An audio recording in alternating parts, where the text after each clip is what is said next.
Can you help? Can you help me? Can you help? Self-Helpless! Can you help? Can you help me? Can you help? Self-Helpless! Can you help? Can you help me? Can you help? Self-Helpless! Hello, everybody. Welcome back to another episode of the Self-Helpless podcast. I'm Kelsey Cook. I'm Delaney Fisher. And today we're going to be doing an episode talking about if Delaney and I are having a quarter life crisis. Yes. The answer is yes. The in case you're wondering. answer is yes. I am currently wearing a headband with pearls on it in case you needed to answer that for yourself. Never done it before? Why not try, right? Why not start today? I was going to tell you when the recording started that I loved your headband. You look so cute in the headband. Thank you so much. Got my pearl headband, got my shirt, no bra on, and got my PJ shorts, no panties on. So I feel like, this is quarter life crisis energy that I'm bringing to the table for this episode. Yeah. But I will say for you, that is kind of your baseline. Like that's... I know, like, is it possible to be born into a quarter life crisis and it lasts your entire life? That's yeah, where you're kind of the mascot for quarter life crisis in terms of like those sort of like fashion choices and yes. You know, if you've listened for a while, you know that Delaney and I took some walks in the pandemic when she would have a massive hole in the ass of her pants, and you know we got a lot of looks. We got a lot of looks. Yes, I have been known to wear blankets as clothing. Oh my God. When I'm going on a stroll around the neighborhood because I can. You know, That's true. Somebody gonna tell me not to do that? Fuck out of here. Who's gonna tell me? Who's gonna come up to me and tell me no? Not a damn person. I love it. Well, I'm so excited about this episode. I had never actually looked into quarter life crisis as like, you know, a real term. I thought it was just kind of like a throwaway kind of, you know, silly thing that we all say. Right. But when I looked at the bullet points, I was like, oh shit, this is really fascinating that it can last from like, you know, your maybe early 20s to like mid 30s. Yes, that was what was interesting for me too. So when I was starting to feel this way a few weeks ago, I called one of my best friends and was like, hey, like I'm kind of feeling weird. Do you feel like you've felt this sort of a thing? And she started to laugh and she's like, I'm laughing because I literally the last 3 days have just been Googling how do you know if you're having a quarter life crisis? Like she was also on the exact same page. And when I was looking into it, you're right. It says that it can last all the way up. Like people can experience it from their early 20s to mid 30s. And I was like, oh, okay, this feels like it is what's happening for me. That is so weird. It's so interesting because I feel like the way I feel now today, the way that I did in my kind of early 20s. I feel like in a lot of ways, I'm kind of starting from scratch in a lot of ways. I don't know what the next step is really. I'm trying things again to try to gain clarity and figure it out. I was like, I thought I was over this shit. I thought I did all that and I was done. I paid my dues in my 20s and the 30s, I'm just supposed to, you know, roll through like no big deal. No, absolutely not. Oh, I could not feel that more. I mean, I definitely went through a quarter life crisis in my freshman year of college, and some of the feelings I'm having right now, identical. And I would have never thought, I would feel that way again. Also, shout out to our former co-host / recurring guest, Taylor Tomlinson, and her amazing special on Netflix called Quarter Life Crisis.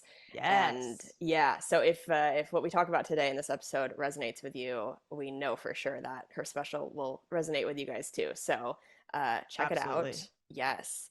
And this episode is coming out on October 30th, which means that I've got a handful of dates left for the rest of the year before next year's tour kicks off. So in November, I'm going to be, well, this weekend, Grand Rapids, Michigan at Dr. Grin's Comedy Club. Then I'm going to be in DC, Nashville, Huntsville, Atlanta, Boston, and Tampa. So kelseycook.com is where you can get all of my tour date tickets.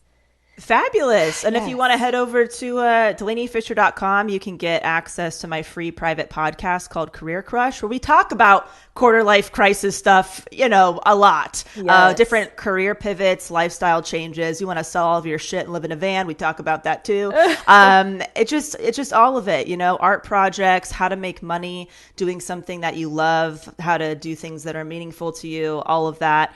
And honestly, what I like to do is just interview people who are doing stuff that I've considered at one point in my life. And I love it. I get to ask them, I get to ask them all the questions that I've always had about that career path, that lifestyle, whatever. And so if you just want to tune into that, I'm asking from genuine curiosity, and I'm learning so much. And then, so it's just been really fun, and I'm just gonna, I'll probably just keep doing it indefinitely because it just brings me so much joy. So DelaneyFisher.com. I also share a lot of like cool media and career opportunities. We'll probably end up doing some special events coming up, virtual events where you can meet other people.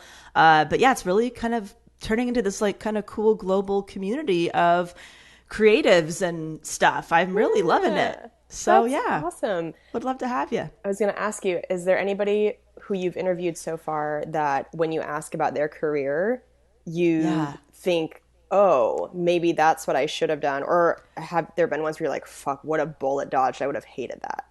Oh, what a great question, dude. Honestly, everybody seems to have a little, that's why I call it career crush. Everybody has a little sliver of something that I have a crush on, right? Like I interviewed an author who like lives out of Airbnbs and just travels and writes. And I'm like, ooh, that little bit of like me that would like to travel a little bit or live kind of nomadically. I'm like, I've always wanted to like live like a nomad. That sounds really cool. Would I be writing what they are writing? No, but it's like little bits and pieces. And then there's stuff like I interviewed Cam's sister, Olivia, who's a professional yachty, kind of like that show Below Deck. Oh, right. And she's got some very cool parts of her job, but like the day to day, I was like, oh, I could not hang. I could not do that. So it's really interesting, but I think it's giving people some insight about like, what they might be interested in, or just honestly, it's like there are so many options that we forget, and having those reminders, I've really enjoyed it for myself. So I love it. It's been fun. I feel like the youth could really benefit from your podcast. Like, you know what I mean? Like high school, college freshmen. Because as far as I know, at least when I was in high school, it was so cookie cutter of like, you can be a fucking doctor or a lawyer. And it's like, they just don't really encourage those off the beaten path careers. Absolutely. I actually got an email the other day too from a 72-year-old man who's really loving the podcast, and it's giving him ideas. So I'm like, oh, yes, you're right. Like the 18 to 20 somethings. And then we got, people are kind of in, quarter life, midlife crisis, or you don't even have to be in a crisis, but it's just, it gets some creative juices going, and hearing from people who are doing it and the hurdles they've overcome. I'm just loving it for my own personal tool, to be honest. I'm like, what do I want to, I want to learn about this today. I'm going to interview this person. And then I just ask them. It's like I'm getting a free consultation from an expert in that thing. And oh my gosh, it's so helpful. That's great. That's so helpful. But anyway, we got some quotes for this episode. Yeah, we do, baby. We've got some. Okay, so I found one. This definitely is how I feel currently about my quarter life crisis situation. Okay. This is an Alan Watts quote. It says, "The menu is not the meal," kind of referring to the way that, 20 something, 30 somethings, wherever you are having a kind of a crisis moment, you're kind of like obsessing over the life plan of what you could do or all the options instead of actually living your life. Instead of just ordering the thing on the menu and trying it to see if you like it, so you can either keep ordering it or move on. This is exactly how I feel, because I know that when I get in these moments of indecision or feeling like there's too many options, too many paths, I know that logically I don't actually want to do everything. I don't actually love everything. I just haven't been able to try everything yet. And so once I'm able to try stuff, it becomes a lot clearer of like, I don't like that. let's move on. I'm glad I can take that off the box. And, you know, the Yeah. path gets more narrow in a good way.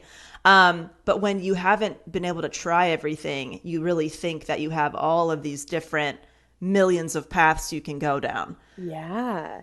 And it's really exhausting mentally. But yeah, once you get a little information, I like to do kind of one-off experiments. I like to talk to people who are doing it. That's why the podcast is so helpful for me. Yeah.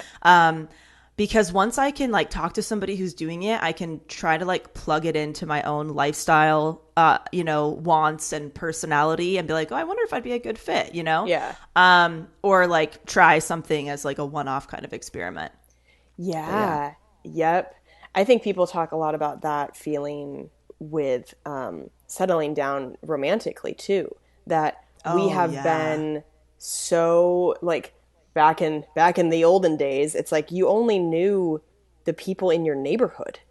Or Right. You know what I mean? Or like the person you Right. could meet at the local market or something. And now with the internet, it's so overwhelming. And I think a lot of people have those moments of like, well, fuck, how am I supposed to pick when there's a billion options?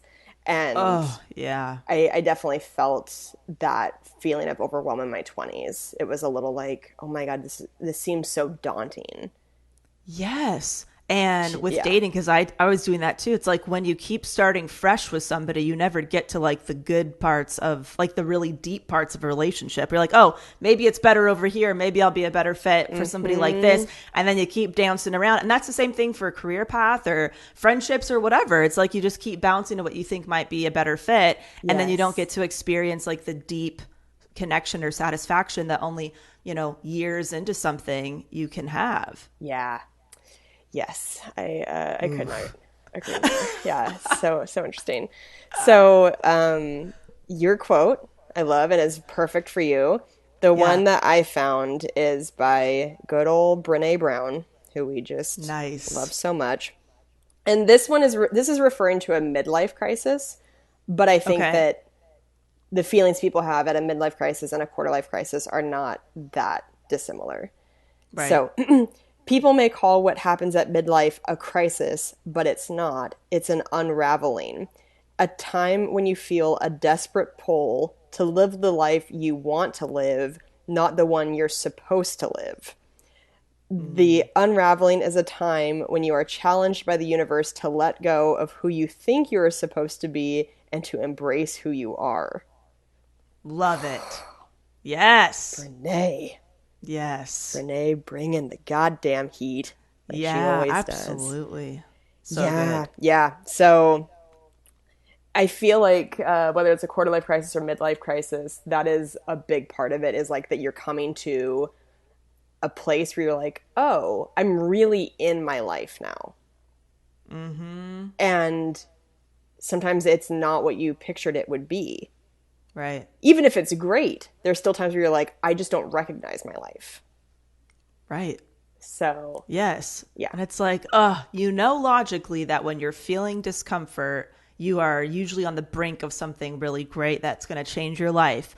But when you're experiencing the discomfort, it feels like, is this going to be how I feel forever? Is this what it's just going to be like indefinitely? And I'm not going to overcome this one like I have the others. Yeah. Mm-hmm. Go ahead, Kels. Oh, no, I was just going to say, I was going to get into when I Googled, am I having a quarter life crisis? Or like, what does a quarter life crisis look like? This is from a Forbes article. It starts with, have you been asking yourself these kinds of questions? What am I doing with my life? Is this what the rest of my life is going to look like? What's the point of everything? Have you been considering quitting your job, selling all of your possessions, and moving to another country? Yes. Do you feel unsatisfied in your life and feel stuck and unsure of how you'll find your way out? If so, you may be going through a quarter life crisis.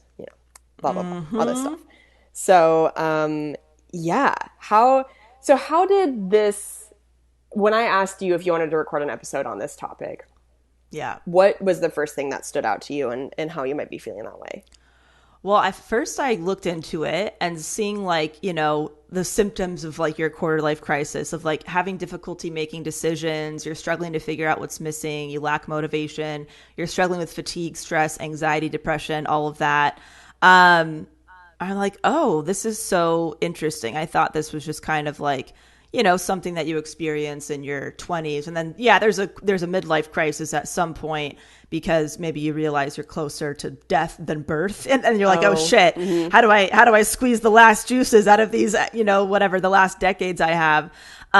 So I immediately resonated with it. And I think, you and I were talking about this recently, is like, if you think of like your life and having different categories and stuff like that, I feel like I've lived enough life now to realize that, I don't know, when I feel like I've figured out kind of one category, like one category is kind of going well, or a couple at the same time, like, oh, career and relationship, that's really going strong, but my health needs some work, right? And then I get my health on track and I'm like, oh, now my relationship needs some work and my career's feeling weird, right? Yeah. It's like, I think it's just one of those things where I think I'm old enough to realize that there's so many ebbs and flows of intense feelings, high highs and low lows and things in the middle. And it's made me a little bit more,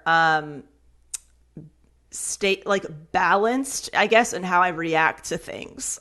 I don't know if that makes sense. So like if something's really shitty, that sucks. But I also know like, okay, there's going to be an upswing at some point.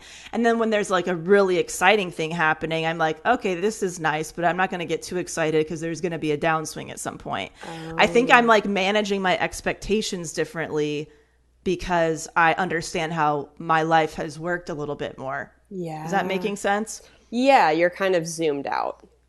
Yes. And now, like, if there is a moment or a day or a week where all my life categories are feeling really awesome, right? Relationship, health, career, fun, whatever. Mm-hmm. I'm like, oh, you really need to savor this moment because this is very rare that everything feels like it's going pretty well. Yes. Mm-hmm. What about you, Kels? Yeah. Well, first of all, I relate to that so much.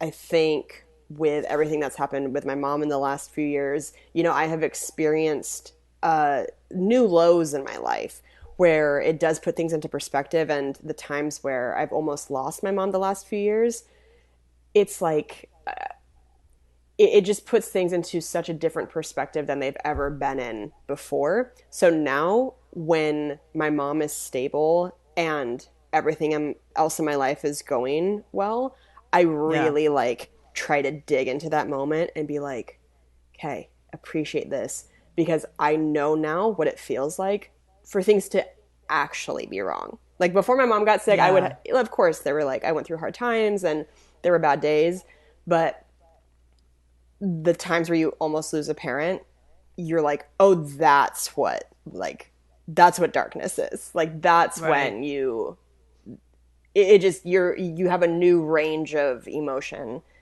And I think a lot of parents talk about that, where they're like, they have a baby and they're like, I didn't know I was capable of loving so much until the baby. Like it gives you a new range of love.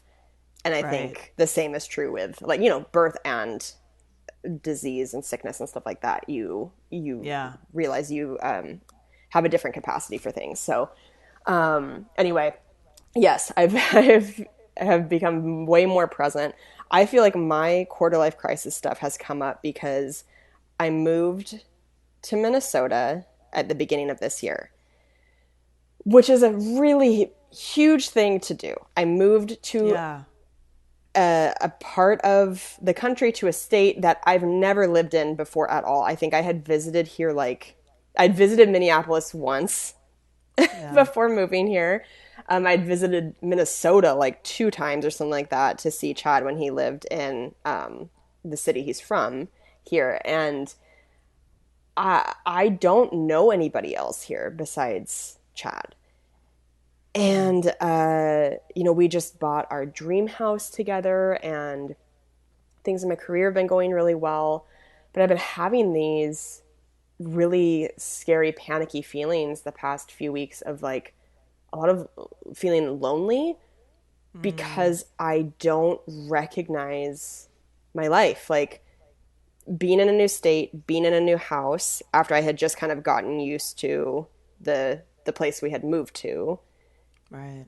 And I've always looked at the people in my life as, I think of you can look at people in your life as reflecting mirrors, because if you have longtime friends, family members, I think when you're around those people, they kind of reflect back to you who you are. Like the way you interact with them, maybe you've got like a lot of inside jokes, or you're reminiscing Right. about fun times together. And so it's kind of like constantly sending back to you messages of like, oh yeah, this is who I am. And when Right. you lose all of that, you start to be like, I don't like, nothing feels familiar. And that's such a panicky feeling of like, oh, am I going to feel like this forever now? Because I don't have anybody else here that I know. Oh, it's so interesting. And it's like, yeah, that makes total sense. And then on my end, like I feel like if we're talking about categories, right? Like if the friendship category is tough for you because you don't have any of your friends living near you and all that, and that's a hard one. It's like, okay, my friendship category is solid, where I'm at, but like my career and relationships needing some help, Yeah. like, and I'm like, oh, what, it's just weird how even when you talk with your friends, like they could be experiencing really high highs in certain categories and lows in other ones, and you might have the opposite highs and lows, and then Yeah. sometimes you might be feeling kind of the same highs in the same category. It's so fucking weird how it's like as soon as like, oh my gosh, now my health feels like, and it's in a good spot. I've really got a handle on that as far as just really working on some like not so great habits and patterns I had, and now it's like, oh great, that went up, and now I'm like feeling weird. And it feels like when more than one kind of life category is not really going as well as you want, or the way that you thought it would go, or whatever, Yeah. it feels like a pylon effect. It's like, okay, with one category kind of shoddy, let me just troubleshoot that one. But when there's Yeah. like more than one going on, and you feel really spread thin through trying to figure out all these different ones, it's very exhausting. And for me, it just feels like it's an added blanket of shit because I already feel like I don't fit in on the planet very well. Like I already feel like I've told Cam this before. I was like, I feel like I'm somebody who was either born 100 years too early or 100 years too late. Like Whoa. I feel like I should have been living when it was like simpler times of like, you're hanging towels on the prairie to dry them out, and you're walking around, right? Like collecting berries for your food and stuff. Or 100 years from now, where we have solved more of the problems that we really have today. Yeah. And so when you feel like you're already kind of out of place, or you don't really, I don't know, feel like you fit in with like the modern societal norms, then when things are going not so great, and then it feels like, oh, see, I was right. Like none of this stuff is meant for me. You know what I mean? Like Yeah. I should really, truly sell all my shit and live in a van. You know what I mean? Yeah. Like, I read an article the other day of a guy who like lives in the mountains somewhere. He has just completely renounced like money, all these things. Like he just doesn't use any of it. He's living off the grid. And that's just his life. And I'm like, wow, I resonate more with that guy than I do any kind of person in the modern world. Really? You know what I mean? Where I'm like, yeah, like if I didn't have like a husband and a more conventional day to day, like whatever, Yeah. I was just by myself, single or whatever, I would probably not be living as conventionally as I live. Like I would probably be living more nomadically. Wow. And so for me, every day feels like a struggle, or like I'm torn between two different parts of myself. And like, basically, do I play the game of society or do I opt out? What's the happy medium? Because I can't really go to one extreme or another.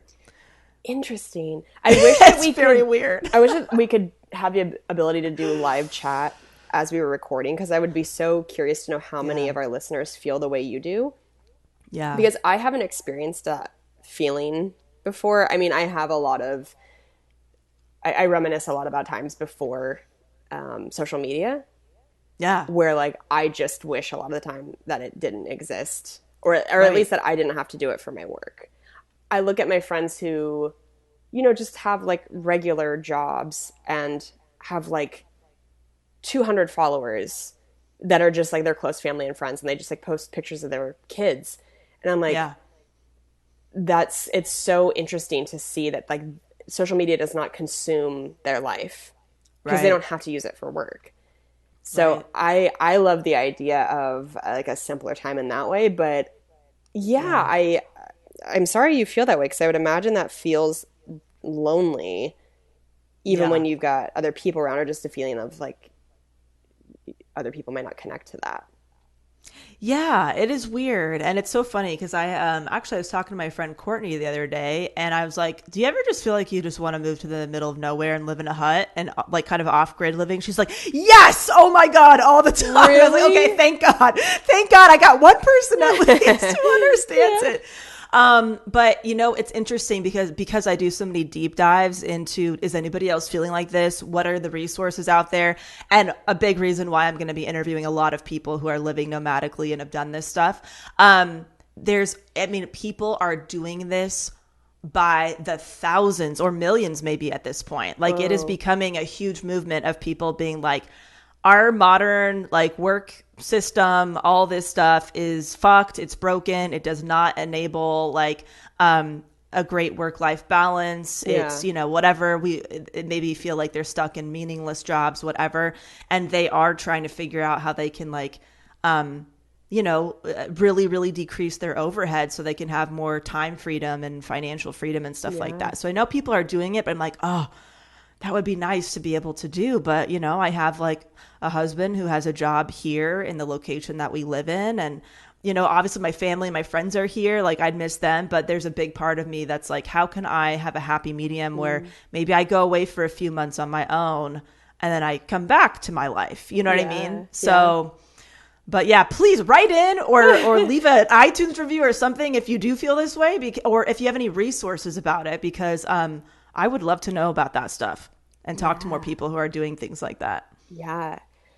I'm curious if you have felt any of these feelings too, where I think a lot of us get to be around this age, you know, mid 30s, and even if you do live in a place where you have your friends, or, you know, in particular, friends that you've had in your life for a long time, some people are having kids, starting families, Yeah. some people aren't. And I think when you become friends and you're young, everybody's kind of on the same page. Everybody's living the same life. Right. You're waking up, you're going to school, you're doing after school activities, you're going to the movie, whatever the fuck. Like, but everybody's kind of on the same page. Then as you get older and you are choosing your career paths and where you're going to live and if you're going to have kids, those things really change what people's lives look like. And Yeah. I had two of my best friends come stay with me over the weekend. They visited me. They both flew in from Washington. It was so incredible to have them here. And we've been friends for over 25 years now. And they both have young kids. And I have, they're so, like, they never make me feel like ostracized for not having kids. Like they're so inclusive, you know what I mean? It's Yeah. never, I don't feel like our friendship has even once become like, oh, now all we talk about is like motherhood and kids. A lot of times I'm like, oh man, I hope they feel like they can talk to me more about it. Like even if I can't relate, I am Right. happy to just like listen and sympathize with any hard times with parenting. But I Yeah. have felt I have felt insecure in those friendships at times, because I'm like, what if they look at me as somebody who hasn't had kids, who doesn't go through the struggles that they go through having young kids, and just like, I wonder if they feel disconnected from me or any sense of growing apart. And that makes me so sad. Like I just am wondering if other people are going through that feeling of like, even if you Yeah. have great friends, but you're just living such different lives now, if you feel Right. like it's scary to think about, man, what if we can't relate in certain ways, and what if we grow apart? Yeah, I think that's totally normal to like have those feelings and all of that. I also Yeah. think of it from an outsider hearing what you just said is like you said you have these couple friends that you've known for 25 plus years. You are the only friends that have that thing in common, right? Like they might have plenty of like mom friends who know what that experience is like. Yeah. But you guys share that really unique thing.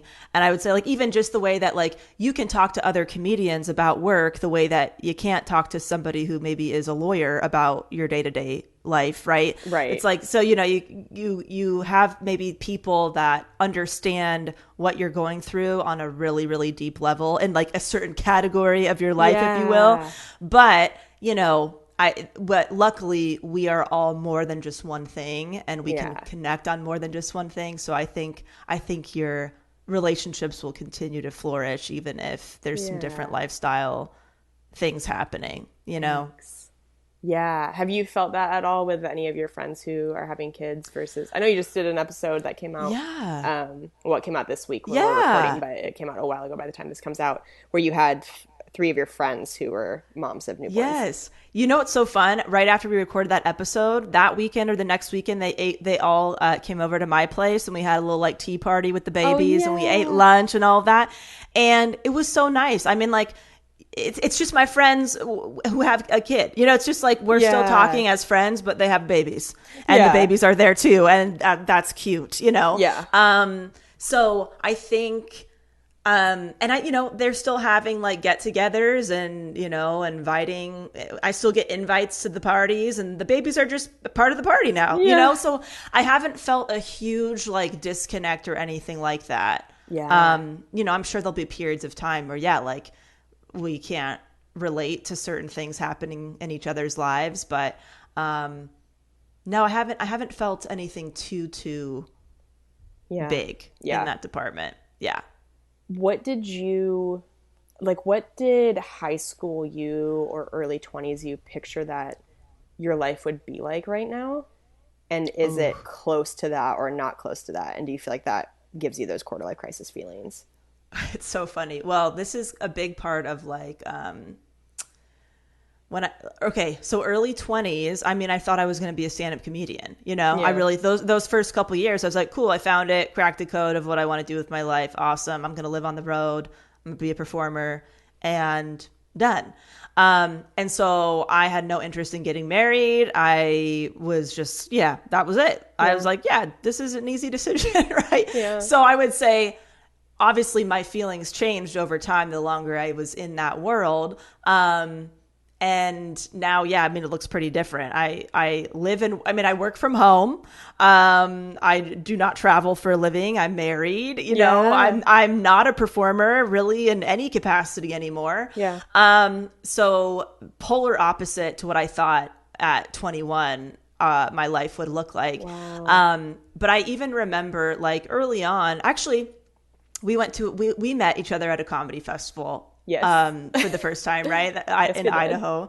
And I think I remember it more clearly than you do. 'Cause you were you do. drunk You during do. the day. I was pretty hammered. Day drinking in the hot tub. But I mean, I was, I don't know, 4 years into stand-up at that time. I can't remember. Yeah. And I already knew like, okay, I got to figure something out soon of like, this is fun to do for like a weekend with my friends, but I don't know what I want to do with my career. Like, this is really scary. And when I got home from that festival, one of the employees at that club contacted me saying, hey, the booker really liked you and they're waiting for your submission to like give you some dates or whatever for a weekend. And I was like, oh God, like instead of making me feel really excited, I was like, oh, thank you. But like, that's just not my goal. I don't have any interest in doing that, but thank you. And I'm like, fuck, if this is a lot of the main reason why people do this, what the fuck am I going to do? Right. Like, how do I figure this out? So it was even then, the thinking that I knew what I wanted to do did not last very long. Yeah. It was very quickly like, I got to figure out something different. So I don't know. What about you, Kels? I mean, how long have you been doing stand-up now? This is my 14th year. 14th year. So wait, how old were you when you started? 20. Okay, so at 20, did you know, like, yep, I'm doing this for the rest of my life? Yeah. Yeah. I Oh my felt, gosh. I mean, I think the way that I fell in love with stand-up was so, it just felt so definite to me. And we talk a lot on the show about those sort of woo-woo things of the universe giving you signs of like, this is what you're supposed to do. And Yeah. when I made that change from thinking I was going to be a high school math teacher and like switched my major from math to communications and broadcast production and all that, it was like everything. Doing my first open mic, I all of a sudden got these scholarships to like go be in LA for the summer. I mean, it just felt like every single thing I did, like I was Mario Kart when like he hits a star and it's like bing, bing, bing, bing, bing. Yeah. Like it just felt like everything was going so fast and so easy. And I couldn't picture doing anything else at that point. So Yeah. I think it just at that point was like, I don't fully know how people do this full time, but I'm just going to keep doing it until I keep getting closer and closer to that. And then, and it Right. happened years later. But I know when we have these conversations about career stuff, it makes me stop and be grateful that I haven't changed my mind on what I want to do, because I know that is Yeah. something that feels frustrating for you of like, why can't I Yeah. just like feel certain about this? But I also know like so many Yeah. people feel the way you do. Yeah, it's very, I mean, I'm sure there's like pros and cons to every option, right? But like I go through periods of time where it's like, okay, this feels more frustrating than exciting. And then I go through other periods where like, this feels more exciting than frustrating. Yeah. But I'm in a, this feels more frustrating period right now, because I would love to have known at 20, like, this is what I'm doing, and not wavered and be 14 years into something, right? Like that, there is a certain level of expertise and mastery that can only come with sticking with something for a long period of time. And so me switching gears, although my pivots have felt very organic, like I'm building onto what I was doing, they don't feel completely out of nowhere. But it just feels like I'm kind of starting over like every couple years, and I'm like, I get tired of it. But it's also really enriched my life in a lot of ways too. So I know I just can't help how I feel. I can't help that, like, every like five years or so, you're ready for like a pretty significant change in a new direction. And like, maybe I just have to really just accept that more about myself and prepare myself for that. And it's been a big lesson for me in the way that I operate, is really being ultra aware about the impermanence of everything, especially my interests and my likes and, all that kind of stuff, and what I think I'm going to do. That's been very helpful. It's not like, the way that I feel now, it's not like, okay, let's say that you go to college for 4 years, that it's 4 years of school, right? Like, okay, when it's your senior year, you got whatever, 12 months to do the things, right? What I've realized, it's weird after stuff like that, is I don't know when things are ending. So when things are really great, really appreciate it and have a lot of gratitude for it. And it very quickly turns into something else. It's like that impermanence feels so different to me now at this age, where it could even just be like, you mentioned, you gave Taylor a shout out for her special. It's like Taylor was our co-host for I don't know how long, right? And just never thought like, oh, what would be, we don't have like a specific end date in mind where we're all gonna, leave the show, right? And it's like, oh yeah, part of me wishes that I could know when certain things, how long certain things would last, so I could really soak it up and enjoy it and prepare for what's next. But you can't when you don't have like a timeline for things. So I'm just like, oh, how long am I going to live in this neighborhood that I love so much? I really try to be grateful for it, because it could be, I don't know, could be a change at some point, you know, stuff like that. God, yeah, that's a fantastic point. There is something really heightened, and I think it does make you be very present when you know it's the end of something. Yes. Our decision to move into this house and buy this house was really sudden, which I've learned is like, that's kind of how it works with buying a house. It's like, if you want it, you have to jump on it, and then it moves very quickly. So we had gone from thinking we were going to stay in that townhouse for probably like another year to leaving within a month. And I was so excited to get into this house. But, you know, life isn't black and white. I really loved so many things about the neighborhood we used to live in and the townhouse. And so, yeah, I was like on a walk with our dog yesterday, just like trying to really soak in, okay, this is the last time I am walking our dog in this neighborhood as a resident of this neighborhood. Like, I know I could drive over here and take him on a walk, but like, I don't think I'm going to do that very often. And yeah, you're so right. I wonder if there's a way we can like trick ourselves into making things feel like they're about to end, even though they're not. But just like, do you ever feel like you could do that with just each year, where you're like, okay, this year's coming to an end. Like, what can I really squeeze the juice out of right now to feel like, okay, this is it? Yeah, I'm sure. I think I try to make it like a daily or weekly thing where it's like, if I notice that Cam and I have been talking about walk into a certain restaurant in our neighborhood for a while, I'll be like, let's actually make it Saturday, right? Like let's not put it off, because with all the different pivots and things that can happen, I'm just like, I just don't know. I'm not naive to the fact that I feel like I was pretty naive when I was younger, not really understanding the impermanence of things. Like, I really didn't know that I would quit stand up after 6.5 years. I just hit a wall and I was like, I'm done. Tomorrow's my last show and I'm done. And instead, if I knew like, hey, you're going to live this life for 6.5 years, really make the most of it, enjoy some weird stuff. Right. But for me, when I hit a wall, I'm done. And so it's hard to soak things up when you're in the mindset of like, I'm totally ready for something else. There's no question. And I just want to get out of this as quickly as possible. Yeah. So I think that's what I'm like grappling with, you know? Yeah. There was a company that went out of business recently, and a lot of people have shared that, like, you know, they had finally gotten their dream job in this company and then it was taken away very quickly. So it's like, could you, like you think, oh my God, I cracked the code, figured out what I'm supposed to do. I'm now making good money, doing the thing that I love. Yeah. And now, boom, gone. Right. So it's just like, you just don't know. And I think it can be exciting, but scary, you know, at the same time. Yeah. Do you think you're still going to buy one of those life calendars where it's a dot for each week that you think?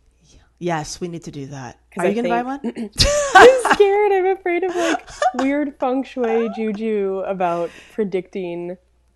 I don't know. I sound like such a fucking crazy person, but it's like, I feel I'm gonna be real vulnerable for a second. I sound so superstitious, but I think if you have a life calendar and you're like, I think I'm gonna live to be whatever age. Right. I'm afraid that the universe is gonna be like, fuck you. You don't get to decide. And then what if I'm gone? I don't know. I feel you. Yeah.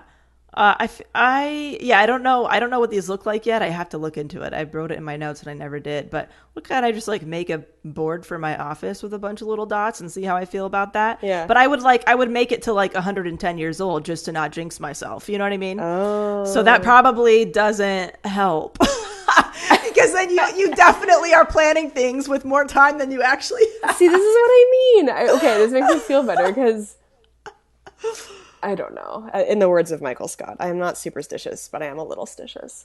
I just feel like I am afraid to jinx something. I don't know. Do you think that, okay, obviously humans are living a lot longer these days than they used to. Yeah. You know, human beings used to die pretty young. Right. And it was really just focused on survival. Everything that they did was like, okay, collect food, make sure your hut is dry, whatever, we're good. And now we're living longer and our life is more about how to I mean, yes, there's survival modes and all that, but humans now have this capacity to focus on how to thrive instead of merely survive and try to figure out where, you know, the shelter and food is. I know not everybody's in that situation, obviously, but I'm just saying in general. And so do you feel like we just have, it's like we just have more time and more things to like worry about and overthink and drive ourselves kind of nutty about? Like, how do you feel about that concept? You're always really good at bringing it back to like caveman times and being like, how does this relate to now? Yeah. I think that's so fascinating. That could totally be part of it, is like we biologically don't know how to just like enjoy ourselves. To just Right. like, do you know what I mean? Yeah. I do feel like there's something in my brain that no matter how comfortably I'm living, you're like, Yeah. "Ugh," like you're just like trying to make sure you continue to live that way. Or is this going okay? What's this? It's like, it's so hard to just relax and enjoy time. Yes, exactly. And like I don't know, however many hundreds or thousands of years, I don't know that part, but like we probably haven't been doing the whole enjoying time very long. Yeah. So we're Yes. like new to it as a species. And now we're like, oh, great, we're the guinea pig. We're the guinea pig kind of generation of how to try to Yeah. enjoy our life, even though Yeah. we're, you know, riddled with worry and anxiety and Yeah. depression. And I don't know, has your feelings or the way that you think or how often that you think about like death, has that changed at all during times of when you feel like quarter life crisis mode or in Yes. general? I don't know if it's like specifically about quarter life stuff. I know I've mentioned my mom a couple times on this episode. I don't mean to like have that be the only thing I talk about. No, It's that's just taught me fine. so many lessons. It just feels pertinent to a lot of things. But Yeah. you know, I still need to go get that genetic testing done to see if I have the same mutated gene for frontotemporal dementia. But I think we all kind of selfishly assume that we hope to live a good, long, healthy life, right? And I think we Right. hope and assume the same for our parents. So when that's not happening the way you planned, I think it's easy for that to be reflected on your life and go like, okay, so what if this is what happens for me? I know Taylor has talked a lot about losing her mom so young to cancer, and that Yeah. that really fueled her in a lot of ways in her career, because there's been this fear of like, what if that is also my life? I think when your parents don't live the lifespan that you expect them to do, then it does really inform how you look at things. So I know that that's been a change in my relationship to like death and all that stuff, and just trying to be really grateful and present. Yeah. Do you ever feel like I get this feeling of I mean all the questions of just like existential crisis, you know, like what the fuck are we doing here? What is this place? What happens after? Like Yeah. what is the meaning of all this? This is so weird that we don't know. Yeah. None of us knows exactly. That is the weirdest thing. We seem to know a lot about other stuff, but not that.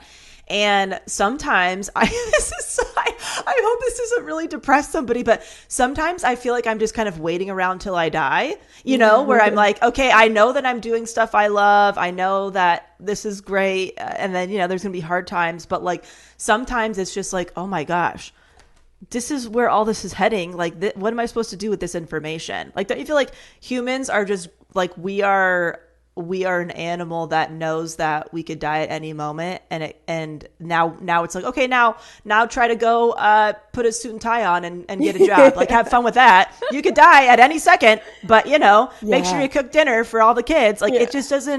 it does not make sense to me. Like, how people don't have a lot of anxiety and depression, I don't understand, because I'm like, that's just seems to be the human experience of just we know this about life. Yeah. That's one of those ones that will make me spiral if I think about it for too long, Right. where it's like, you know, it will end at some point. Right. And so then it does feel like, this is so weird. This is so weird that you just like experience things until you die. Yeah. Like it's just overwhelming. It's hard for me to even articulate it, but you were saying it very well. Yeah. Yeah. So I grapple with a lot of these. Yeah. My existential crisis and quarter life crisis are melded together to make one very sad statue. Yeah. Is there anything that helps you what has been helping you during times of these feelings? I have been trying to make some action plans. I'm Okay. a real big believer in it's important to feel your feelings and to like have those moments and talk to the people that you want to talk to feel comfort. But Right. let's take some steps to rectifying this. So Yeah. I've been looking into signing up for a volleyball team. I did that when I lived in Seattle and was also feeling a little quarter life crisis-y many years ago, like Yeah. 10, 12 years ago now.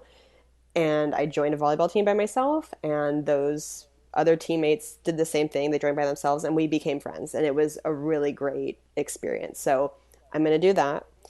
I have been in talks with a support group here for family members of those with dementia, the specific type my mom has. And so I'm about Yeah. to start going to those support groups. I think that will be another way I can kind of like connect with more people here. And then foosball. There's a local foosball scene here Oh, great. in Minneapolis, and I'm usually gone, I think, when they play. But I think it's hard as adults to step outside your comfort zone and make new friends. It's like, especially because I have such a great group of friends in my life. It's just that none of them live here. Yeah. And so I think I've had some resistance. I've been a little stubborn of like, it's fine. Like, it'll be enough to just like FaceTime with my friends from like, who don't live here, and I'll be fine. I'll be fine. And it's just like, you know what? It's not enough for me. And Yeah. I think you have to know yourself. I think for some people, they would be okay just like having their partner and not knowing anybody else where they live. But I'm Yeah. just somebody who I've been so close with my family and friends my whole life. Like I have to have some other people to connect with too. Yeah. Oh, that makes so much sense. I definitely resonate with what you said of like what helps me is like if I feel like I'm in an unfamiliar, or like you are literally in an unfamiliar place now, but you're bringing like familiarity into it. Like, okay, you know that you love foosball. How do you find a foosball thing? You know that you've done volleyball's help before.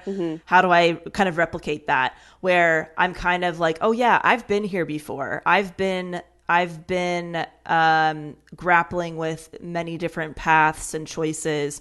What did I do back then? Okay, yeah, I tried shit. I allowed myself to try things. There was one point in my 20s where I was considering, do I want to be like a writer, a producer, an actor, a comedian? I allowed myself to try things, and I allowed myself to talk to people who are doing those things. So I need to allow myself to do that again. And for some reason, being older, I have felt like I shouldn't be allowed to do that again. And I'm like, that's so stupid, right? So I'm doing that. I'm kind of at this place where I'm like, I would really like to start a vegan business. I kind of want to work for a nonprofit. I want to write something. I'm like, how do I make sense of all of this and all, So I'm just doing little experiments. Like today, I'm going to do some research for this vegan food business that I'd like to start, and I'm teaching an art class on Thursday. One of those those paint and wine night type things. It's like something like that. But I was asked to be like a guest instructor. Very excited about that. And I'm like, that's yeah, so cool. I'm just open to trying things. I'm going to be a speaker coming up at an event. So I'm like, okay, I'm allowing myself to experiment again the way that I used to. Yeah. And I'm just going to go from there. I know that logically I'm not going to want to do everything at the highest capacity. Yeah. So that's good. So I like to just remind myself of what helped in the past and try to incorporate that. And doing things that like I enjoy every day, but also planning things for the future. So there's something to look forward to in times that you kind of feel like shit or feel confused. And a really big one, and I've really learned my lesson lately, is just recognizing that things might look differently to what you thought when you asked for bringing something into your life. Like what I mean by that is like, I was missing comedy and I'm like, I want to do some comedy writing again, but what capacity? And then my cousin asked me to officiate his wedding and the whole ceremony is like a roast of the couple. And I'm like, wait, I am writing comedy. It's just not what I thought the mainstream writing of comedy would look like right now, you know? Yeah. I do want to make money with my art. And then I got asked to be this guest instructor. I'm like, oh, I was thinking maybe selling some pieces at a pop-up gallery or something, but this works too, right? Yes. So it's like when you ask for something, for me, it's like been the ability to recognize that it's here, but it's just looking a little bit different, and then being really grateful for that stuff. Yeah. Because if I'm really honest with myself, I got what I wanted when I started asking for things and trying to visualize what cool opportunities could happen. And then they showed up. They just showed up in a different vehicle, I guess. Yeah. Yeah. You know? So. Yep. That's well put. Wow. Anything else? Anything else? Quarter life. Oh, I think that's it for now, but I'm sure we'll both have updates on this sort of a situation in our lives. Yeah. In future episodes. Absolutely. So, but yeah, I'm happy we talked about that. That was nice. Me too. Good for me. So we have an iTunes review of the episode. It's just a little baby one, but it's still so helpful and helps the show. This is from Addicted to Me iPod. Sounds like a pirate. Addicted to Me iPod. And they say, love, 2 exclamation points with a heart emoji. Thank you so much. This is what we mean. Like, thank you. If you have, so simple. You're just sitting on the toilet right now listening to us. Just open your iTunes app and give us a quick little shout out like that. It just helps the show so much. So we really appreciate it, and it'll get read on the show, like most likely. Yeah. Oh, also, we plugged our own quotables and quotes that we liked at the top of the show. But if you want to submit quotes that will get on the podcast, you can go to patreon.com/self-helpless and submit quotes that way that get read on the show, and we give you a little shout out as well. Yeah, for your awesome quote. Over 60 bonus episodes on there. It's just a great place. Like if you're enjoying the podcast and you want some more than the weekly episode. Tons to do in there. Yes, absolutely. What kind of segment you got, Kels? Well, I mentioned it briefly that 2 of my best friends came to visit me, and so yeah, that was my good shit. God, that made me so happy to have them here. I loved getting to show them the new house. We went and did Top Golf. We went to a Minnesota Twins game. Fun. We just did all the things. It was such a blast, and then you and me and Taylor have been coordinating a time for you guys to come visit me, and yeah, just getting to have things to look forward to when friends come visit that's been an action step that I've been really trying to be more proactive about, is like getting stuff scheduled. Yeah, fabulous. Yeah. That's awesome. Thank you. How about you? My good shit was we did Fishmas this past weekend. I think I've mentioned it on the podcast before. Super fun. It's our annual like summer or Christmas and summer family holiday that we made up during the pandemic, and we do a Secret Santa gift exchange where we have a new rule every year for the gift exchange. This year it was you have to get stuff that starts with the same initial as the person's name. So all my stuff, the stuff that I was gifted had to be started with, D, that kind of stuff. Yeah. And last year it was get something that the person would not like an opposite of their personality, just really silly stuff like that. Yeah. And then we all have to dress as somebody in the family. So we dressed as my sister, Audrey, this year. Cam won the contest because he really crushed it. He was wearing a crop top and baggy pants and boots and like a headband and everything. And we always, we have to do, before exchanging gifts, we do like an impression of the person. Then we say something nice about them. We just make random things up. And we're just building all these weird little tiny traditions based on this holiday. And I got a song made for Fishmas this year. So that was really fun, surprising my family with a Fishmas, a custom piece of music. And it was just really fun. Great food. We play games. It's just, it's so great. Like, I love it. It's my favorite holiday of the year. It really is. And so we're thinking about making it a biannual holiday and do it twice a year. So that's so cool. That's what I was up to. Merry Fishmas, everybody. Merry Fishmas. Thank you for sharing that. Yeah. No problem. Oh. All right. Okay, guys. Well, happy Halloween tomorrow. And see you in Grand Rapids this weekend. And then so many tour dates after that. KelseyCook.com for tickets. Beautiful. And DelaneyFisher.com for Career Crush, the podcast. Yay. All right, guys. All right. We love you. We'll talk to you soon. Bye. Love you. Bye. Thank you so much for listening to the Self-Helpless podcast. You can find our Patreon community, merch, and our individual work at selfhelplesspodcast.com. We'd be thrilled if you shared this episode with a friend, or feel free to post it on Instagram and tag at Self-Helpless Podcast so we can repost you and say thank you.